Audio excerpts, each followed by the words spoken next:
Buenas tardes, muchas gracias por la invitación a los organizadores. Para mí es un honor participar de este simposio. La charla que van a escuchar ahora es sobre los avances en el estudio molecular del cáncer de vesícula biliar. Bueno, este cáncer es el más frecuente dentro de los cánceres de la vía biliar, entendiendo que tiene una incidencia muy baja en el mundo a nivel global. Como se puede apreciar en este mapa, hay regiones geográficas sí, que tienen una mayor incidencia donde se concentran el principal número de casos, y dentro de estos países se encuentra nuestro país. Chile y Bolivia son los países que presentan las mayores incidencias y mortalidad por esta enfermedad en el mundo. Además de esta característica distribución geográfica de la enfermedad, eh, el cáncer de vesícula se caracteriza por tener una sobrevida muy baja a los 5 años, llegando esta a ser incluso menor al 5% en el caso de los cánceres avanzados. Por lo tanto, hay dos preguntas que surgen inmediatamente. Uno es, ¿por qué existe esta incidencia tan alta en nuestro país? Y la otra pregunta es, ¿cómo se puede disminuir la mortalidad por este cáncer? Y en este sentido, en estos estudios, aparecen los marcadores moleculares como herramientas importantes para lograr identificar personas que están en alto riesgo de desarrollar la enfermedad o de tener ya establecida una enfermedad, para prevenir o bien para detectar de manera temprana em, este cáncer. Y también estos marcadores son importantes para la selección de un adecuado tratamiento. Si pensamos en por qué en nuestro país tenemos una incidencia tan alta, tenemos que pensar en los factores de riesgo. Y hay muchos factores de riesgo que ya están conocidos, factores ambientales, factores biológicos, también individuales, pero el principal factor de riesgo es la presencia de cálculos, es decir, la colelitiasis. Pero también existen otros factores de riesgo que son los que llamamos riesgos genéticos. Y aquí está la historia familiar del cáncer y el grupo étnico al cual se pertenece. Hace ya bastantes años es conocida esta relación entre la etnia mapuche y el cáncer de vesícula, siendo esta población la que tiene una mayor incidencia de la enfermedad. Sin embargo, nuestra población chilena es una mezcla, ¿cierto?, de ancestría genética. Y si nosotros vemos la distribución a lo largo del país de los distintos marcadores de ancestría genética em, en las distintas regiones, podemos ver que estas se distribuyen de diferentes maneras. Y, por ejemplo, acá tenemos la ancestría nativa americana, que también se conoce como amerindia. Y esta ancestría amerindia la podemos dividir en aquella aymara, que está en el norte del país, y mapuche al sur del país. Y luego, si miramos el mapa donde se ve la tasa de mortalidad por cáncer de vesícula, podemos ver que se correlaciona directamente con el componente de ancestría de amerindio del sur de Chile.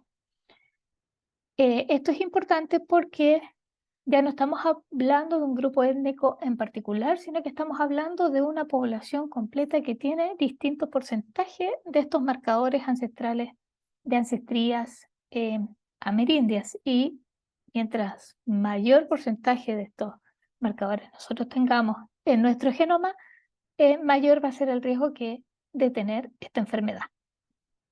Pero no solamente la ancestría es un indicador de riesgo o un factor de riesgo, también se han descrito polimorfismos en diferentes genes que se asocian a un riesgo o que otorgan un riesgo particular en diferentes países. Estos estudios se hacen principalmente en los países donde hay una mayor incidencia de la enfermedad. Y bueno, muchos de estos polimorfismos también han sido estudiados en Chile, en nuestra población. Algunos de ellos sí se han encontrado asociaciones significativas, pero otros no han podido replicarse en nuestro país. Una forma de encontrar estos polimorfismos es justamente analizando estudios caso-control, la presencia o no del polimorfismo, de manera individual o de a pocos genes. Y otra forma es mirar todos los polimorfismos o muchos de ellos, estamos hablando de miles y millones de polimorfismos, que están distribuidos en el genoma todos a la vez. Y estos son los estudios que se conocen como GWAS, que son los estudios de asociación pero de genoma completo, ¿ya?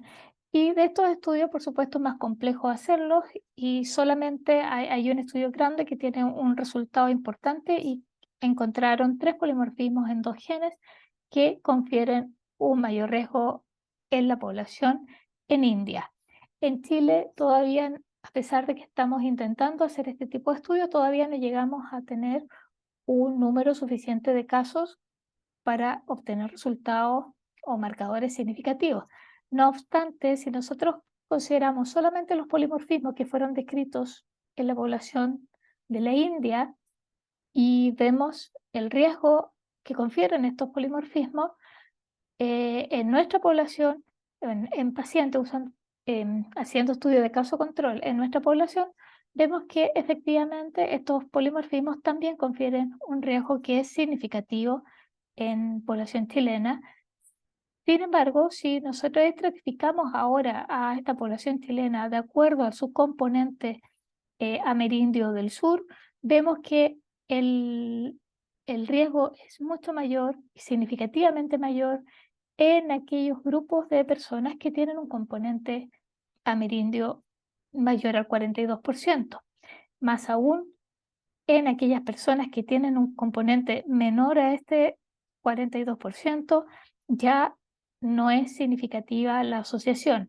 Lo mismo ocurre con los europeos. Entonces, es muy importante que cuando se estudien estos polimorfismos de riesgo, hay que considerar la ancestría, puesto que en esta enfermedad en particular la ancestría es un componente de riesgo en sí, o por lo menos es un modificador del riesgo.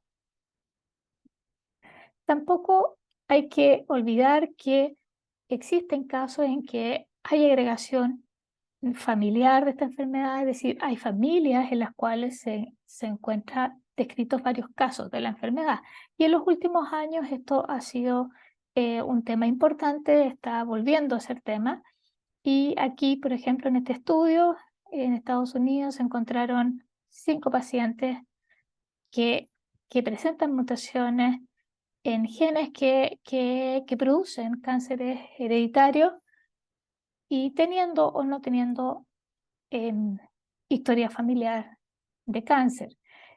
Nosotras hemos encontrado también mutaciones que son de origen germinal y estas mutaciones están principalmente en genes que participan en la regulación del ciclo celular, pero también participan en mecanismos de reparación del daño en el ADN.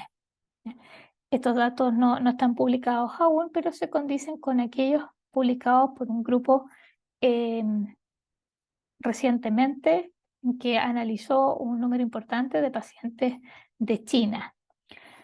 Bueno, conocer estos marcadores de riesgo nos puede eh, ayudar a definir mejor qué persona tiene un mayor riesgo de tener la enfermedad, por lo tanto, en esa persona aplicar medidas de prevención o de diagnóstico temprano.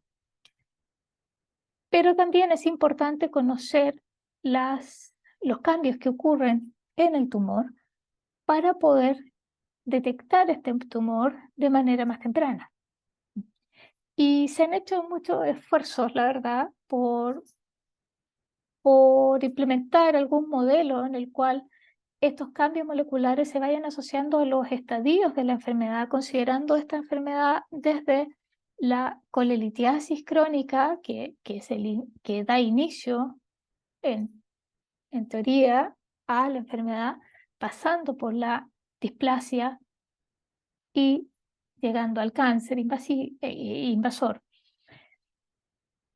Y se han descrito entonces cambios moleculares, ya sea a nivel de mutaciones, expresión génica, metilaciones del ADN, que se asocian con cada una de estas etapas. Pero tenemos que tener en consideración y no olvidar que la investigación y la información que hay respecto al cáncer de vesícula es muy limitada en el mundo. Por lo tanto, estos modelos de progresión se han ido armando en base al esfuerzo de muchos individuos, pero no hay una investigación sistemática al respecto. Por lo tanto, hay que tomarlo con cautela. Ahora, en los últimos años, afortunadamente, gracias a las tecnologías genómicas y a la disminución de los costos de estas, ha aumentado mucho la posibilidad de investigar y de tener más información. Y así, por ejemplo, se han descrito cambios a nivel de metilación del genoma completo que permiten diferenciar entre cáncer y colelitiasis. Aquí vemos que los niveles globales de metilación en displasias de bajo grado no son distintos a los que ocurren en vesículas con colelitiasis, mientras que ya en displasias de alto grado sí hay una separación, se pueden separar estos grupos entre displasia y colelitiasis, y estos grupos se separan aún más cuando comparamos colelitiasis con cáncer. Esto es muy prometedor, ya que nos estaría hablando de que hay cambios de metilación de lugares del genoma que se metilan, que serían específicos del cáncer y no de la colelitiasis. También aquí hay algunos ejemplos de genes cuya expresión cambia también en esta progresión de colelitiasis a cáncer, pero también dentro de los distintos grados de progresión del tumor. Hay que considerar y hay que entender que lamentablemente el estudio y los datos que hay de expresión génica de los tumores de vesícula son muy escasos, con muy pocos pacientes, entonces todavía no hay un perfil de expresión característico de este tipo de tumores. Otros biomarcadores que están apareciendo o potenciales biomarcadores son los RNAs no codificantes. Aquí tenemos los RNAs no codificantes largos, los long non-coding RNAs. También tenemos microRNA, RNAs circulares. Bueno, lo importante de estos microRNAs es que varios de ellos se están postulando como candidatos a biomarcadores de tumores, de resistencia, de progresión en cáncer de vesícula. ¿Cuál es la característica de estos RNAs no codificantes, principalmente de los microRNA y los RNA pequeños?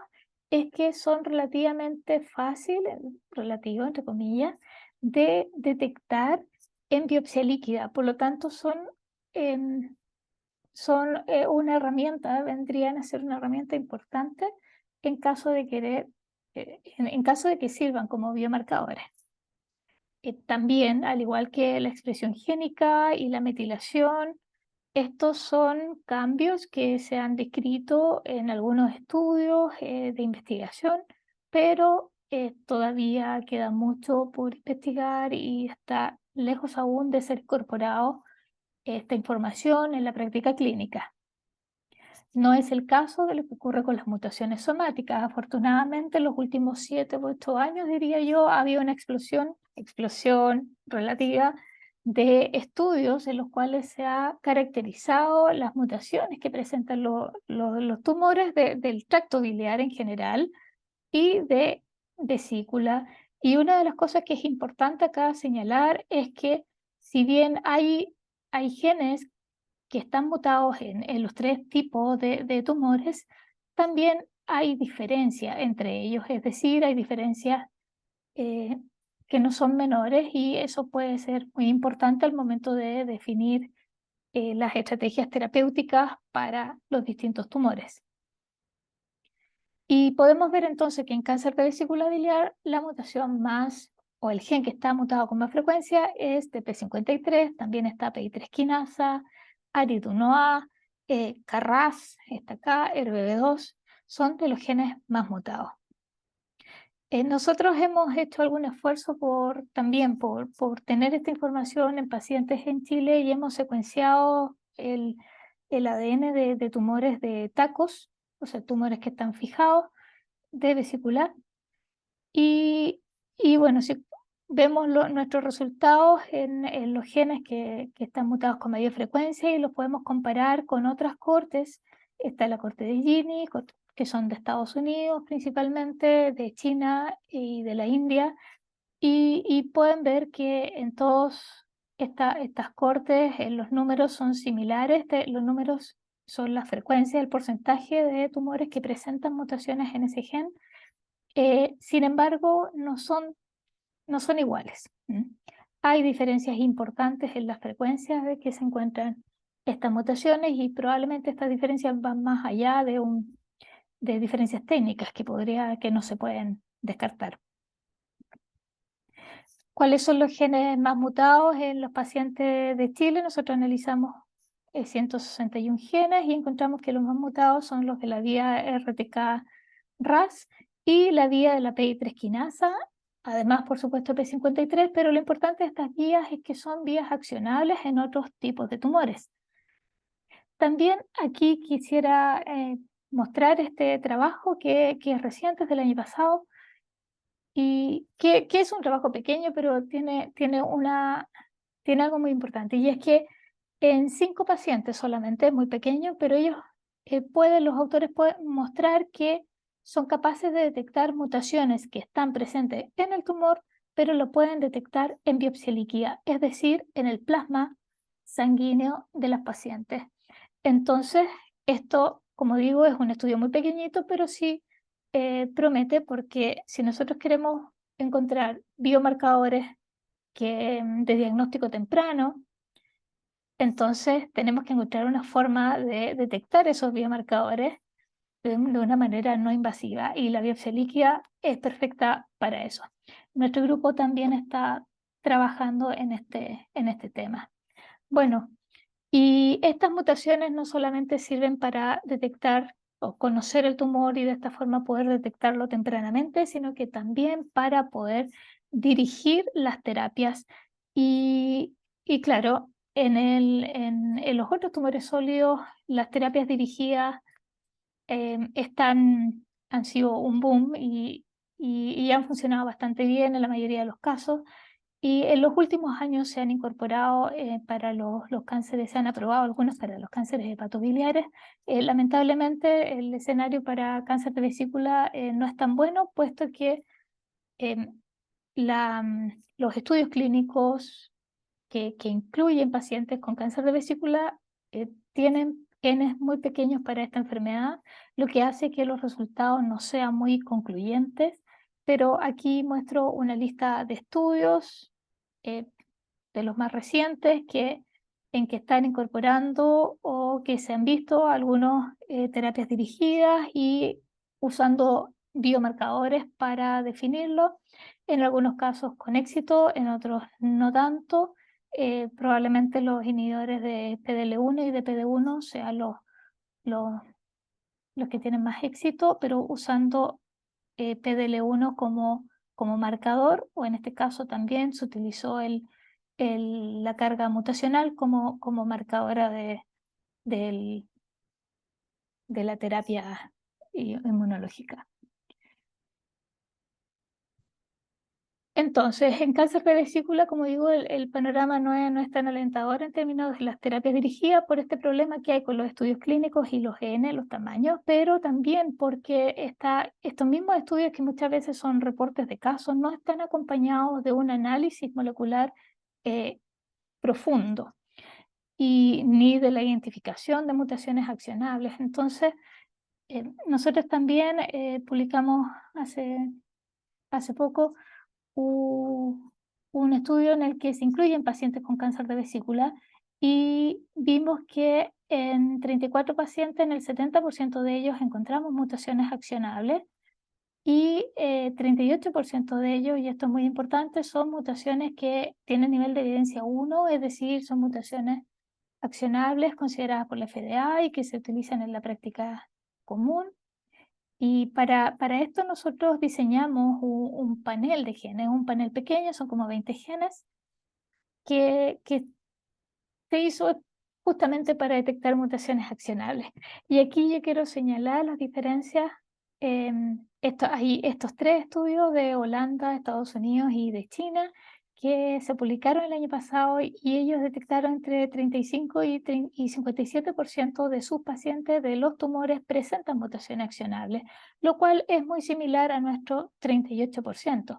La diferencia sí es que ellos utilizaron paneles de cerca de 500 genes, mientras que nosotros solo utilizamos 20 genes, lo que hay una diferencia importante en los costos. Y eso puede ser relevante para partir con estos análisis en nuestra población, debido a que no hay un presupuesto tan grande como para hacer este tipo de exámenes en Chile. Bueno, solo agradecer, un montón de gente ha trabajado los datos algunos de los datos que he mostrado, y por supuesto financiamiento. La mayor parte del trabajo que yo hago en cáncer de vesícula es en colaboración con la Universidad de Heidelberg, Justo Lorenzo, y por supuesto agradecer a pacientes que aceptaron participar de los estudios, y a todos los colaboradores y colaboradoras del área clínica a lo largo del país. Muchas gracias.